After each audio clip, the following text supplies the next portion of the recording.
Good afternoon, Mumbai. How are you doing today? Great. It's great to be here. Thank you so much for spending your time making the journey to visit us at Fujitsu World Tour in Mumbai. We hope it's a productive day for you. We hope that we can actually impart some knowledge, some opportunity, some experience that Fujitsu is facing in the new era. I particularly want to thank our partners for putting on the show. We can't do it without their great support. So for everybody today, make the most of this opportunity. We really want to hear from you and to discuss the future in digital. So today, as Santosh led off, we're going to ask you some big questions. We're in a very, very dynamic and changing environment. Digital is bringing all sorts of challenges to us as business, as individuals. And it's interesting to wonder what could happen if we were be able to possess a superpower.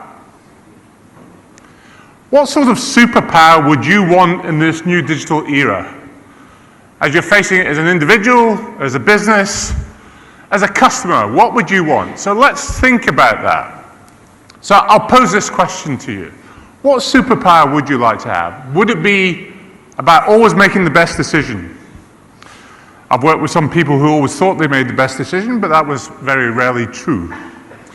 X-ray vision of everything in your organization. If you had the sensory perception to perceive everything that's going on, to anticipate what's happening and to see the consequences, what could you do? Read your customers' minds. Always be great to believe that you've got a fundamental understanding of how your customer sees his landscape, his opportunities, his challenges, so that you could respond to it. Immunity to risks or threats. Again, perceiving what is coming at you, perceiving how you could actually respond to those threats. Last but not least, see into the future. Naturally, if we could see the outcomes of all the things that are happening around us, we could predict it, we could respond, we could put in place the right things to predict that future. So, I'm interested to hear what Mumbai has to say about this. So go ahead and vote, please. I'm always curious about this. So this is very, very different in the different places. Fujitsu World Tour has been run in over 100 countries. Interesting to see what people think about this. So let's see what Mumbai thinks. Right, well, it's very weird, right? Very different in Delhi, in Bangalore. Okay, Mumbai, 42% of you, maybe this is the sensitivity of Mumbai. People want to understand their customers' mind more than anything else. Seeing into the future, actually, in other areas in India, this was the most popular, actually seeing the future. But okay, so this gives us some perspective on how we believe that we could influence the future by having these superpowers. So let's move on. Okay, through the course of today, I'm going to be showing or sharing with you some of the case studies that Fujitsu's been involved in. So on a more serious note, actually, what good could we offer? Let's see, just imagine for a second, you could save a life. You could do real good in your community, in your environment. Let's see what you could do to save a life. Just imagine for a second that, you know, there are some very scary statistics out there regarding how frequently people are impacted it. Something like 1 in 15 of the world's populations have experienced some form of mental illness. Some form of depression. 1 in 15 of the world's population. 27% of the adult population have suffered from some serious mental health issue, either brought on by alcohol, substance, some form of drug abuse. This is actually very, very significant in terms of, just imagine 27%. Imagine what that means on a scale of India. That would be an incredibly significant impact. And what if you could do something about that? What if you could do something that would actually have an impact to 27% of the population in India? So, San Carlos Hospital in Madrid is very famous for the treatment of mental health issues. They're a customer of ours, and they asked us if we could consider some ways in which we could help them with the treatment of their patients. One of the fundamental issues they face is the number of pure specialists they have in the mental health arena. They have about 8 general practitioners who specialize in mental health in the hospital. In order to diagnose the problems that their patients have, if you can imagine the pressures on the hospital, they're seeing hundreds and hundreds of patients on a daily basis. They have a team of about 8 practitioners. Those practitioners, in general, can see a patient every 30 minutes. And given the sophistication of mental health issues, the reality is it takes a period of weeks to diagnose an individual patient's root cause and problems. Team of 8 people, hundreds of patients flowing through the hospital every day. It takes a long time for them to diagnose the issues. So they asked us, what could you do? So, what we did is we said, okay, let's think about this problem laterally. What data do you have? We don't lack data. Typically, in most business environments where they have complex problems, they do not lack data. They lack the ability to analyze it. They lack the ability to deliver value from it. So San Carlos shared with us 36,000 records. We applied our AI technology to those records. We monitored and worked with the subject matter experts in mental health at San Carlos, and we looked at the process of them engaging their patients, and we developed a system with them. We developed a system that analyzed that data, obviously in a secure, anonymous environment. Obviously, it doesn't use any specific individuals. And we came up with a system that, rather than over a course of 8 weeks, in a course of milliseconds, with basic input from clients, could come up with a diagnosis. And on the basis not of milliseconds, but of over the course of 1 or 2 sessions with an individual patient, it demonstrated that that system was 95% as accurate as the team of 8 clinicians. An amazing statistic. Now, you imagine that on the scale of India, if 27% of the population of India are facing some mental health issue. Just imagine the impact that would have for good. Now, clearly, that type of technology, the appliance of digital technologies to a very key world problem in mental health is transformational. It's transformational in its outcomes, it's transformational in the impact on the individuals, in society, and so on. So let's move on. Another question for you, right? Liven you up again. Will your sector be digitally disrupted over the next 5 years? Will it become unrecognizable? Will it change fundamentally in some way? Will it change in specific areas, or will those changes just be very small, not too significant? Or I'd like to make the people in the room who attended this session who think that it will not change at all. Right, so tell me about that. What will happen in your section? Please, go ahead and vote. Let me understand what Mumbai thinks about that big question.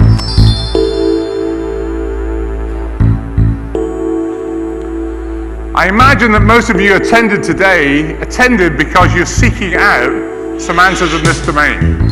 You're seeking out some understanding, as we in Fujitsu are. Okay, so let's see what Mumbai thought about this. Right. Will be unrecognizable, 12%. Fundamentally change, nearly 50% of the audience saw that it will change in some fundamental way. I'm going to meet the 1.4%. I'm going to seek you out. During the break, who are you, right? Why do you think it will not change at all? In fact, why are you here if you don't think it will change at all? That's really quite strange. Okay, anyway. Interesting that this statistic brings us. Okay, Digital disruption is what's happening to us. We're experiencing that. How do we go on? Okay, digital disruption, what does it mean to us? What things and what processes are we thinking about that will help us deal with digital disruption? What does it look like? So, okay, we did a study. A Fujitsu study around a number of CIOs. 75% of business leaders say that their sectors will be fundamentally changed in the next 5 years. That was a study that we did. 52% of them believe that their organizations will not exist in their current form in that time. Only 75% see that they are leading digital transformation in some way, right? Only 7% see that they are leading it in some way. Very small part of it. So, what is it that we are considering within digital disruption and digital transformation?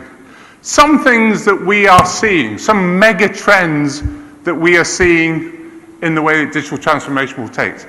Intelligence makes a difference. Clearly, intelligence always did make a difference, but very specifically, the combination of data, analytics, technologies like AI, IoT, etc., means that we can apply intelligence in new and innovative ways in real time, much closer to our customers.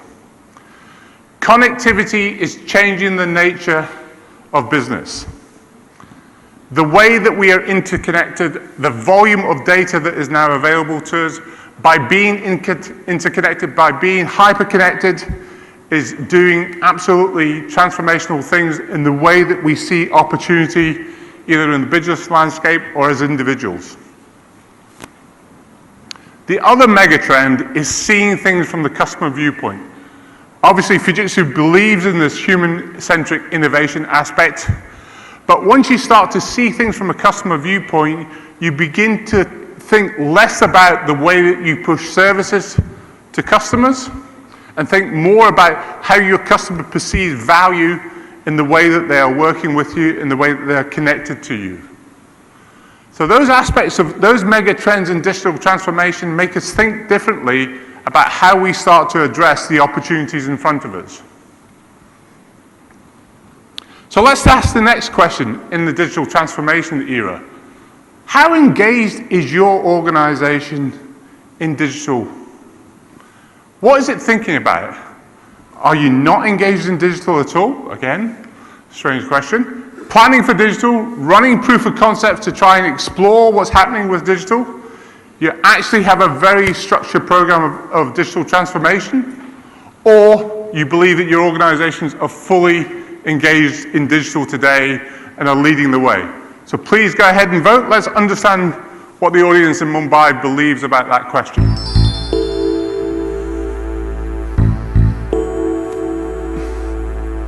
Whole spectrum of where you might be in that journey. Okay, so let's see how Mumbai voted. Right. Okay, so over 50%, well, Mumbai's pretty advanced, by the way. Over 50% of people in the audience believe that their organizations are already implementing some form of digital transformation. Thank goodness that there is nobody in the audience not engaged in digital. So the 1.4% or 1.6% have disappeared from the room. That's a good thing, right? So it's good to see we're all on a type of journey in terms of how we are dealing with digital in our business places. So let's think about the next things. So let's think about some of the key facets of technologies involved in digital. Everybody's aware of the Internet of Things. Everybody is starting to understand that these foundations in technology around the Internet of Things, about collecting information from practically everything that you have in your experience field, is beginning to shape the way that people think about things. Let's imagine, quite easy, let's imagine the implications to a manufacturer for the Internet of Things. Running a factory, anybody who's been involved in running a factory, understands it's a very complicated thing. Factories are immensely complex organisms.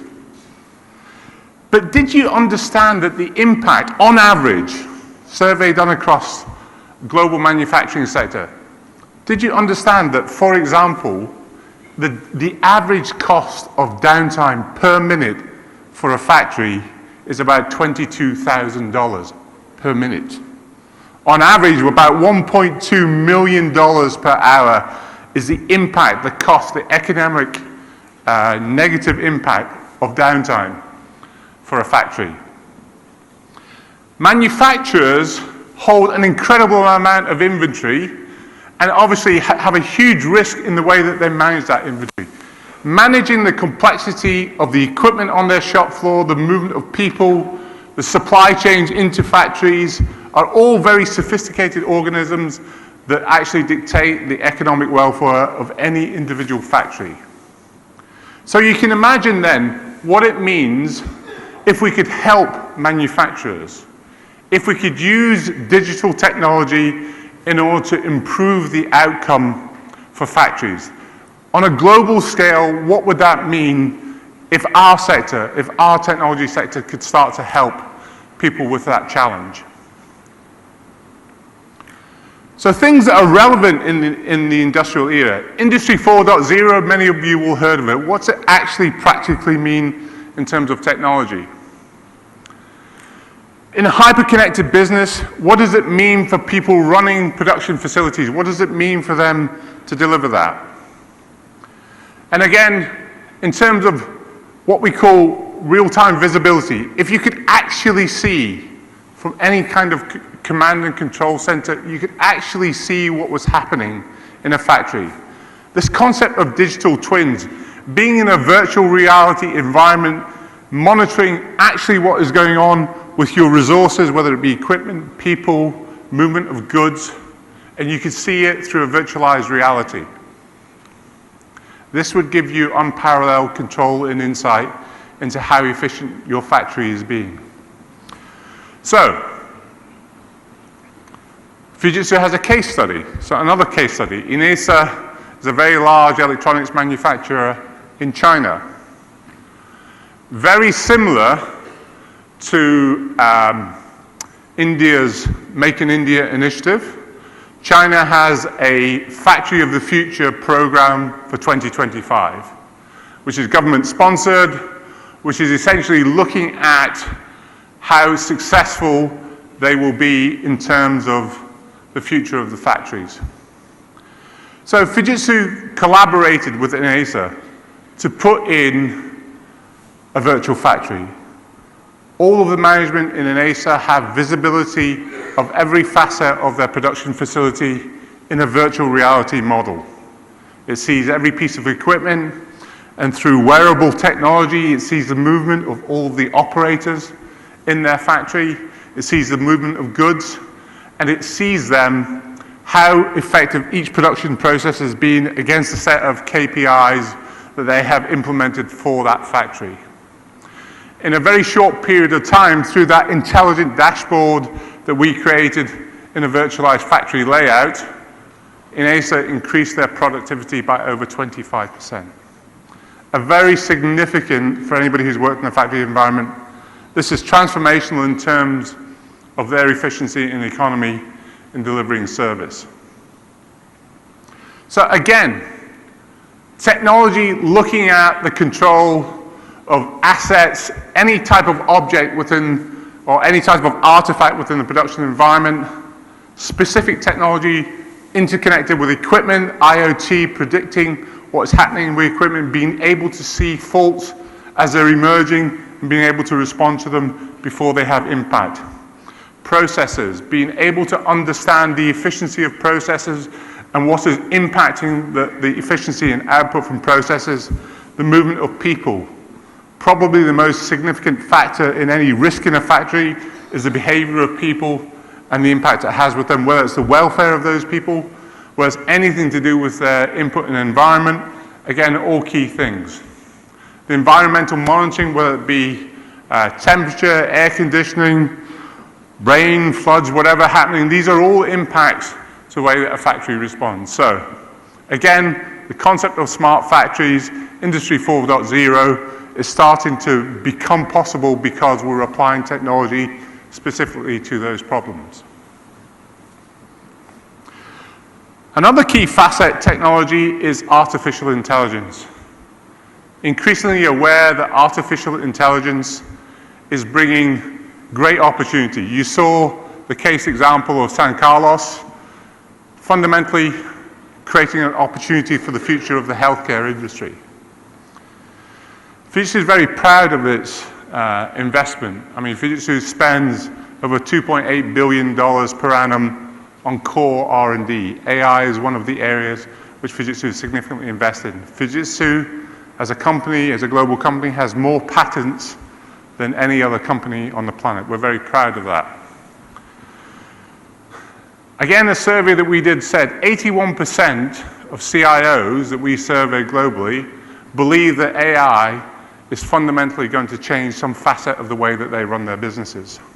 However, less than 20% of them are doing anything about it. They have no applications going at the moment, but they believe it is fundamentally going to change.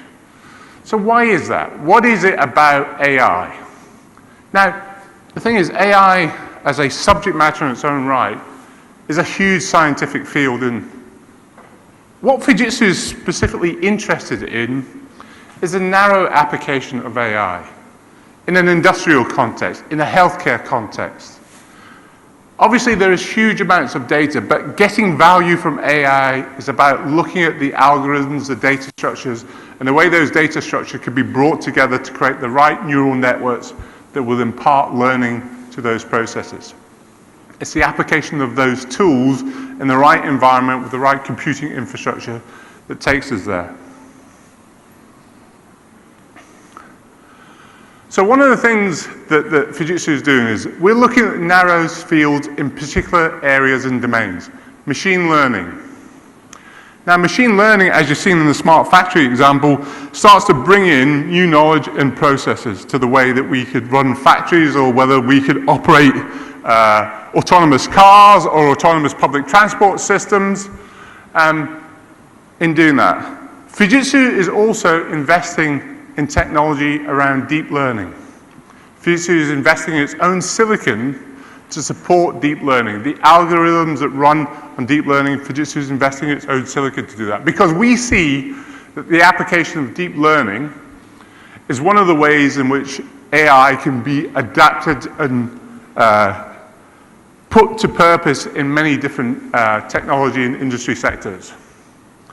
Fundamentally, AI is about the application of neural networks. One of the things that Fujitsu is doing in building its platform, which is called Zinrai, is showing how specific combinations of neural networks can be brought together to do cross-industry learning. That, for us, is a really interesting facet of how we're bringing different domains together to create new business models. So some applications that we have already deployed for deep learning. First of all, vehicle recognition. And we don't mean just number plate recognition. We mean the specific transit of vehicles in a particular environment. Fujitsu has been involved in some very significant smart city applications. Tokyo, for example, very large metropolitan area, largest metropolitan area of the world. Fujitsu is using technology with the metropolitan agency, with the Transport Metropolitan Agency of Tokyo, to look at the transit of vehicles. And it's doing it purely from two facets, congestion and environmental impact. But we're applying our deep learning technology to try and help them analyze how to plan for the infrastructure of the future. So it's again adapting ways in which to say, okay, if we look at the infrastructure as it's deployed today, how can we adapt that to have a better future? People recognition. We live in an environment where terrorism and security threats are there everywhere. Anybody who transits through any public transport, an airport, obviously we are all, to a certain degree, frustrated by the time taken or the elapsed time to transit through any of these things. moving to an area of technology where people recognition, biometrics, etc., will start to smooth the transit of people in a secure fashion, be able to respond in time, is something that Fujitsu is very heavily invested in. One very specific application that we have employed deep learning in is handwriting. Now, everybody will say, well, that doesn't sound like a very sophisticated application of AI. However, if you imagine the Chinese character set, the Chinese character set is incredibly complicated, more than 4,000 symbols. The ability for the human eye to detect every nuance of the full Chinese character set is very complex. It's something that the human brain can do, but developing systems that are able to do it at the same rate as a brain has been very difficult. However, Fujitsu demonstrated that through the application of deep learning algorithms and its AI platform, we could recognize up to 96.1% accuracy any Chinese character set in written form, which is more accurate than humans of today. Another particular set of applications around AI is around anomaly detection. Now, some of the algorithms that are adopted for AI technology are based on something called graph theory. Now, graph theory, as a software engineer, people will know, anybody in the audience who's involved in graph theory or mathematics would understand graph theory is a very powerful technique in order to analyze complex data. Fujitsu has used this technology within its AI platform to start detecting anomalies. We have a great example of this. One of the foremost manufacturers of wind turbines in the world. You can imagine if you mount a wind turbine and you suddenly detect that one of the vanes, one of the propellers has a defect, the cost and implication of that is very difficult. Fujitsu, along with its AI techniques, actually analyzed visually the manufacturing of a turbine. And we're talking something which is approximately the size of this room.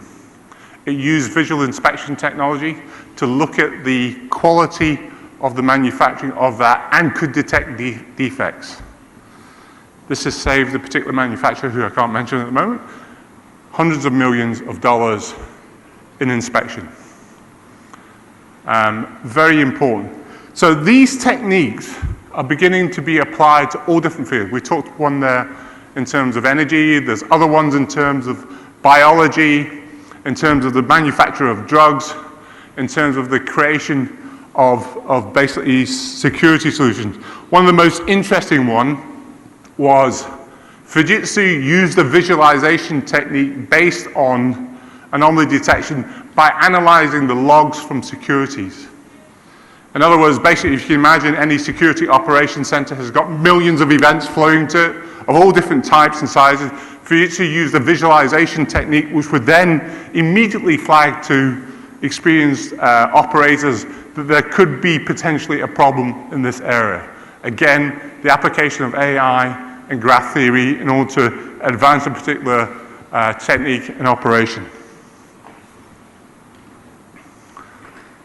So some of the domains that we're working on, some of the industry domains, supply chain obviously is hugely complex, but an area in which we're applying this technique. FinTech, clearly, in terms of the way that the banks and the way that governments are actually opening up the legislation around financial sector. Social networks, clearly hugely complex, but hugely significant in the way that we actually treat security, the way that we treat transit of people, and the way that we treat welfare being delivered to people. Biology, I mentioned, drugs and IoT is already mentioned. But again, you see, we're starting to use certain digital technologies that are going to enhance each of these different industry domains. So what underpins this? So something that our industry is a little bit more familiar with now. Cloud and hybrid IT. What does it mean for Fujitsu in this domain? One of the things that we are trying to do is show that how the application of cloud and hybrid IT can get access to these new digital technologies in a way that expands people's business very rapidly. So there are 4 facets that we believe are incredibly important to consider about cloud and hybrid IT. The first one is about scale. Nothing new. We all understand basically that cloud is giving us the ability to look at the way that we deploy, scale up, and adjust to the different demands on any infrastructure. Cloud scalability is part of that. Agility, the ability for any infrastructure to be able to respond to the fact that we're growing very rapidly or shrinking very rapidly, or we need to deploy new services. That agility is key in the way in which you face digital transformation. APIs. We're in a software-defined world. Reality is those companies who are embracing the need to open up and exploit the APIs, which are increasingly available in the public domain, is important. If you look at any of the major software vendors, whether it be SAP, whether it be Microsoft, whether it be Oracle, whatever, how they're actually deploying most of their new systems, they have very open APIs, which allows the power of those techniques and technology to then be exploited in new ways and bring in new innovators into using the best that they have in terms of their platforms. Balance and control. This is all about the right response at the right time, being able to detect what's happening in the infrastructure and make sure that actually your infrastructure can respond to it in the right way. But also to be able to treat the two things. I mean, clearly there's this challenge between traditional IT, how you're running your business today, and the new IT that you need in order to respond to opportunities or respond to the threats coming from your competition. Both this aspect of balance and control are key in the way that cloud and hybrid IT have to be deployed.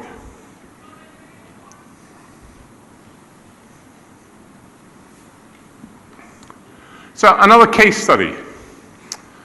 So here's a case study from a company called ABC Petrol, which is a Finnish company. They're part of a wider retail group called the S Group.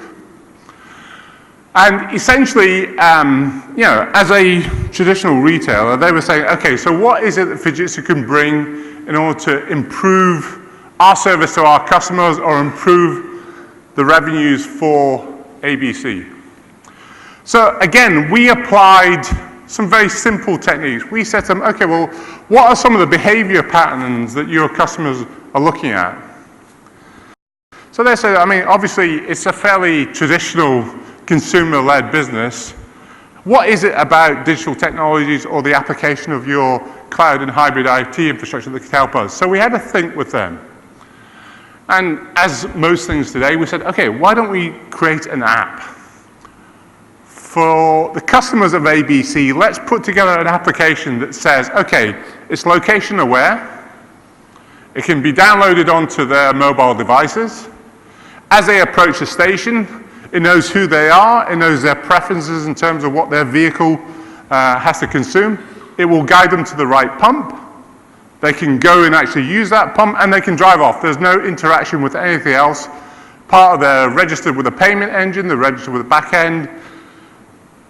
In 1 year, in Finland, which is, I mean, on the scale of India, not a big country, 600,000 downloads of this application. They grew their revenues very substantially on a very simple mobile application. For them, a digital transformation. In terms of technology, not too sophisticated. We're all aware of these different types of technologies being brought together. But it really, really helped them shape the way that their customers viewed the organization, shape the way that they appealed to a broad spectrum. And that was, for the S Group, that was just in their petrol domain. We're now talking to them about their other retail outlets or their other retail businesses. So very, very simple set of applications that are taking people on a digital transformation. And now there's a wider set of initiatives that they're considering. So, different spectrums of what's happening in digital disruption, digital transformation, the application of new suites of technology, whether it be IoT or AI, etc. However, the interesting thing, but what are you most worried about in terms of digital and what it means to you as an individual or your businesses? Is it about security threats, compromising the company, yourself, or data because of its availability? Finding people with the right skills. Wherever we are faced with a new challenge, finding people who understand this, are comfortable with it, can use it and exploit it is key. Fear of change, perennially there. Complexity. When you talk about these things, part of it is there is so much information out there, so much opportunity, data, threats, etc. Getting your head around it is very little. And again, for those in the room who are not worried about it at all, be interested to see who they are. So please go ahead and vote. Let's see what Mumbai thinks about this last question.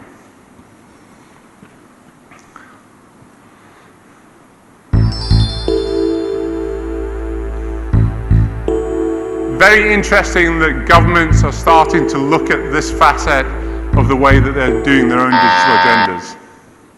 Okay, so Mumbai, how did we vote on this one? Right. Okay, actually, surprisingly enough, in Delhi and Bangalore when we run this, security threats were somewhere up in the 60, 70 percentile, right? So people perceive that as a much greater risk.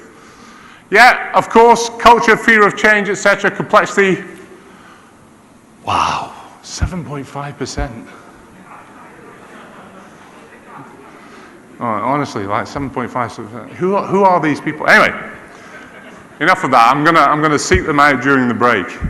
Very interesting. But security represents probably the most fundamental facet that we fear about in a much more open platform, in a much more digital age, a much more available information to all of this great technology. How will it not be exploited for bad? I think anybody can imagine that that could be a real threat to us. So how are we thinking about that within Fujitsu? Security, obviously, perennially, technology brings with it different ways that security could threaten us. It's never more important now than ever. We're going to be faced with new regulation that actually requires that we understand security threat and can respond to it. Actually, a very scary statistic. In our domain, global survey said 93% of organizations in the IT and technology sphere had a data breach of some description. 93% of us had something. But even more worrying is some of the statistics that we'll talk about here.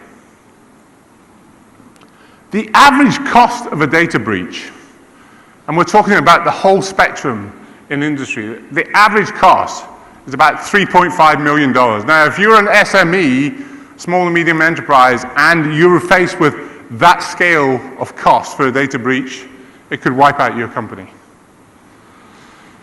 Actually, for me, the last statistic is much more significant. Actually, most of us don't even know we've been breached, right?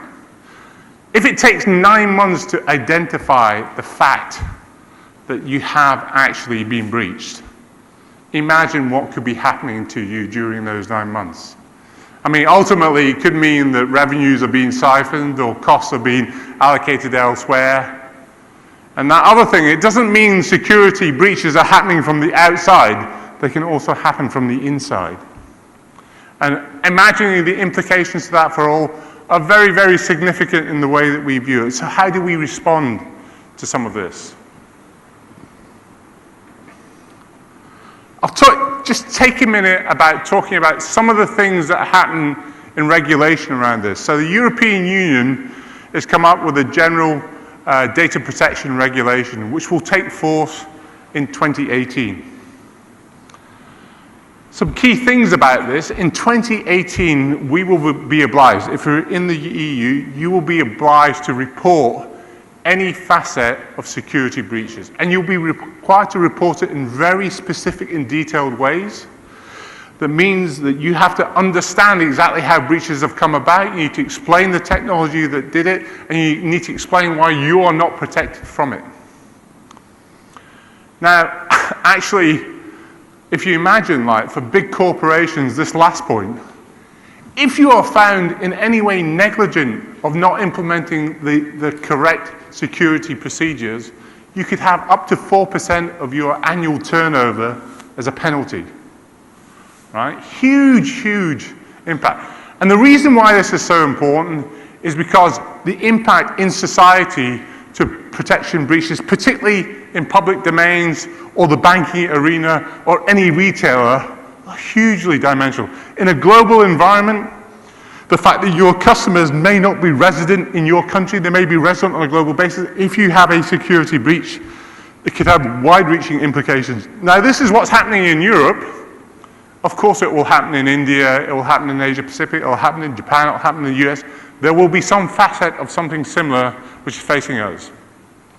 Fujitsu is investing very heavily, both from a consulting basis, but also in employing the techniques and technology around how we actually help customers deliver the right protection, the right information security in order to deliver a compliant thing. This is about trust. This is about, can the public domain, can the private sector trust in you as a company to protect their data in responsible ways? So, a case, not about GDPR, but a case is security.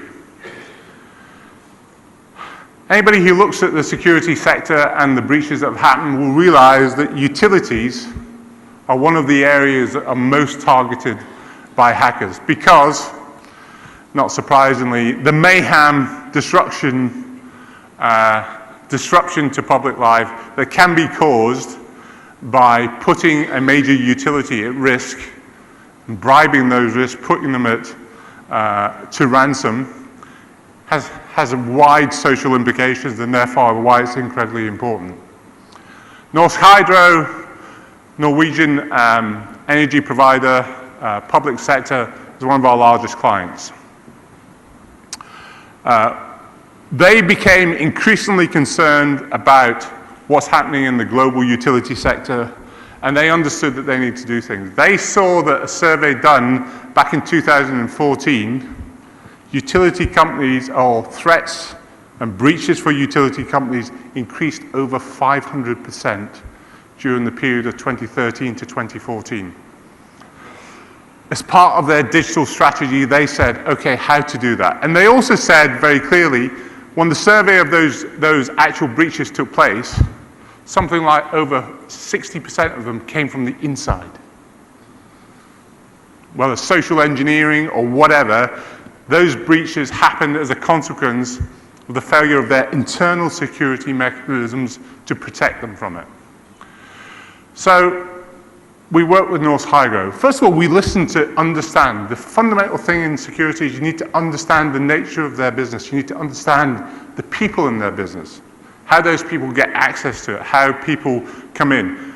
Actually, boundary protection, as it's called, the threat from cyber, while the sophistication of algorithms is increasing all the time, and the need to be vigilant in terms of software technologies that are applied to customers, actually we're getting better and better at boundary protection. What we are not so good at is internal protection. So Fujitsu came up with a particular technology solution to this. We looked at biometrics. In other words, any employee, contractor, anybody moving in the facilities of Norsk Hydro, the only way they could access premises, access infrastructure, access systems was through a biometric footprint. We use palm vein technology as the core tool. We also use visual recognition about the movement of people and their access to critical systems.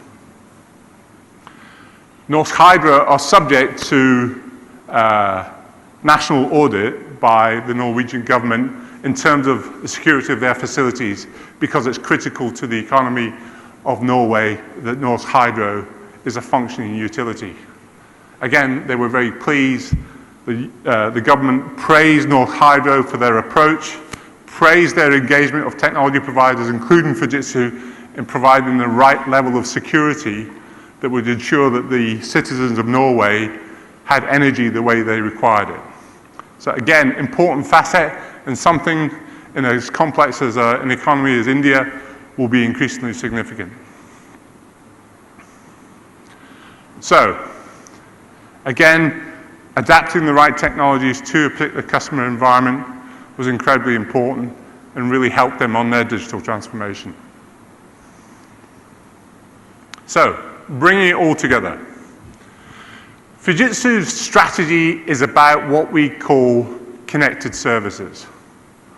In a digital era, it's all about how do we interconnect elements of technology in the application of problem solving to a customer's needs.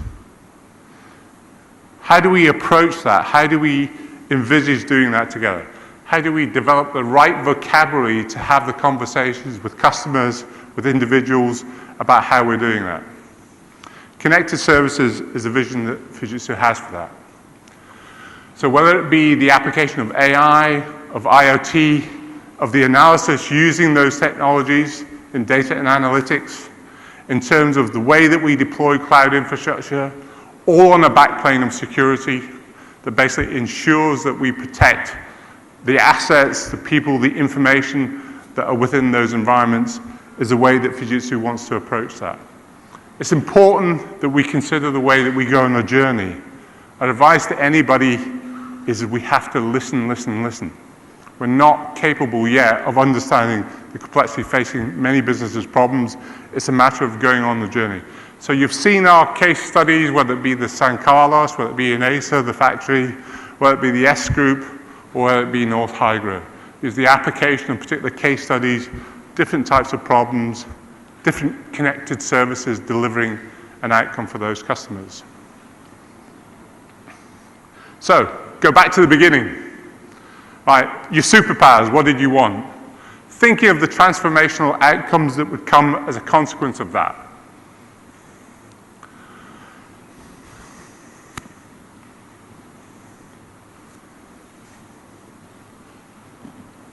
Okay, so, improved decision making.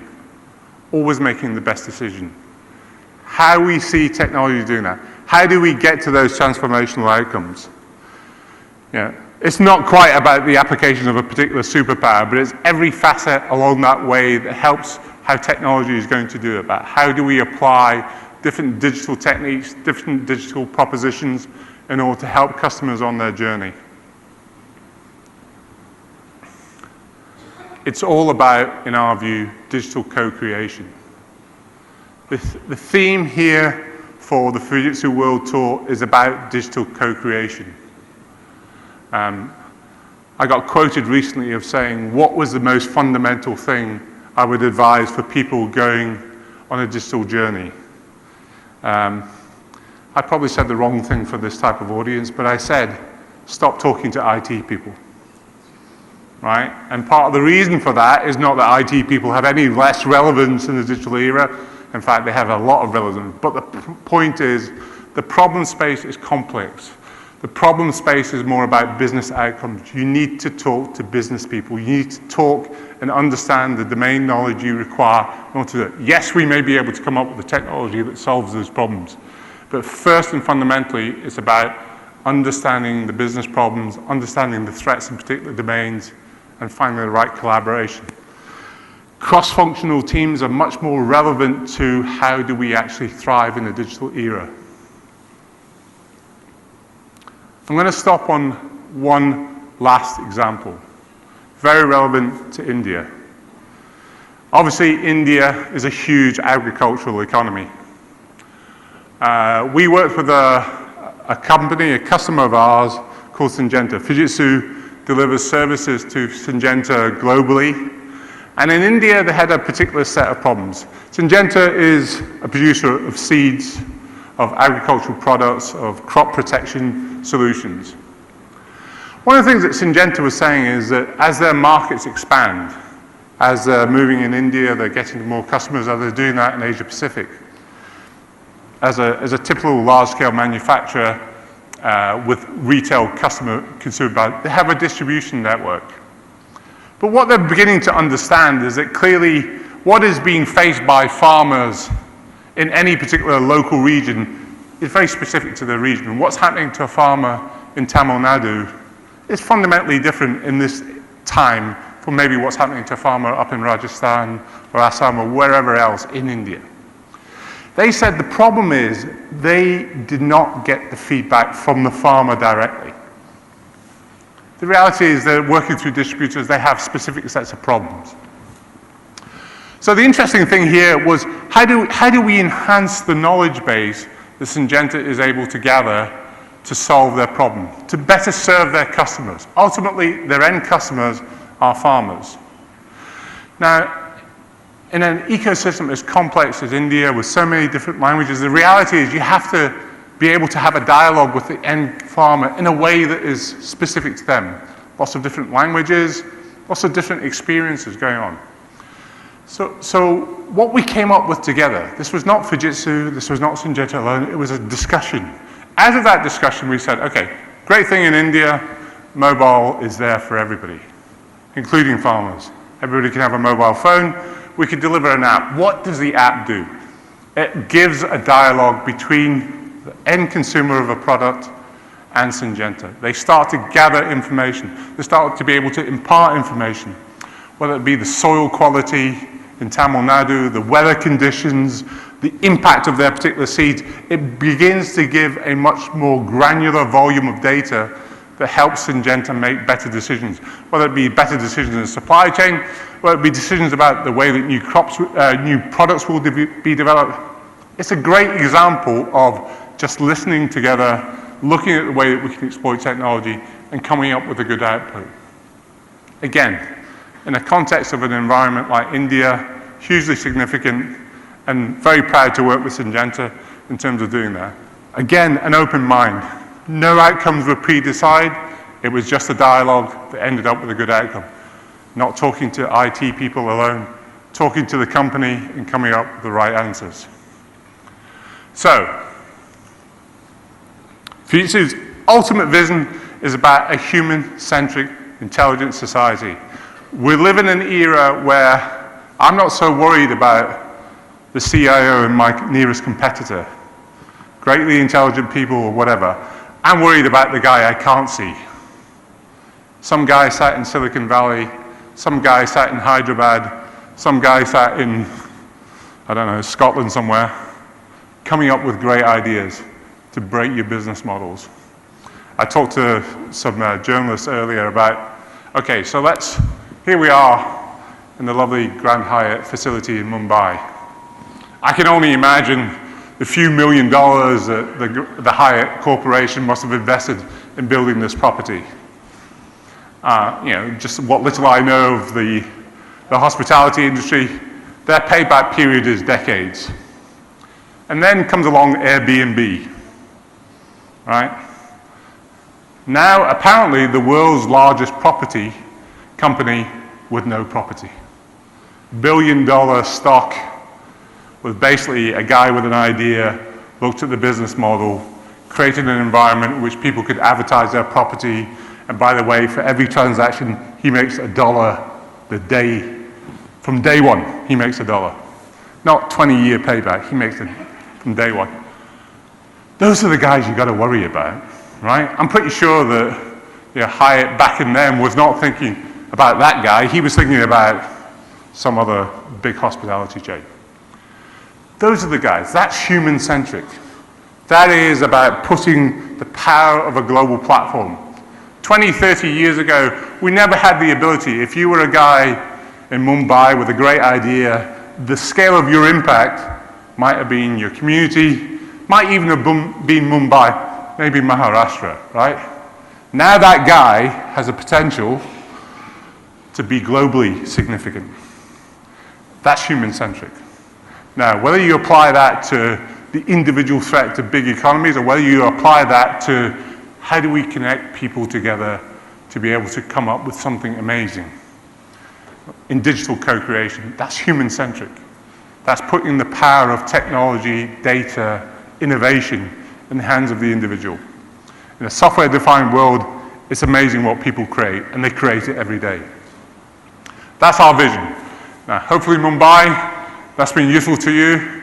I hope you enjoy the rest of the day. Panel session later on, which is always very interesting. I get some awkward questions from people. I'm sure the audience here will want to give me some awkward questions later. I look forward to that. But on a closing note, We can't do these things without co-creation and collaboration with our partners. Fujitsu doesn't have all the answer. We're very proud to be partners with Intel, with Veritas, with ServiceNow, and with SUSE to put on this event and to hopefully deliver great value to you. And please make sure that you enjoy all the presentations that are out there and learn something more. That's it from me. Thank you very much, Mumbai.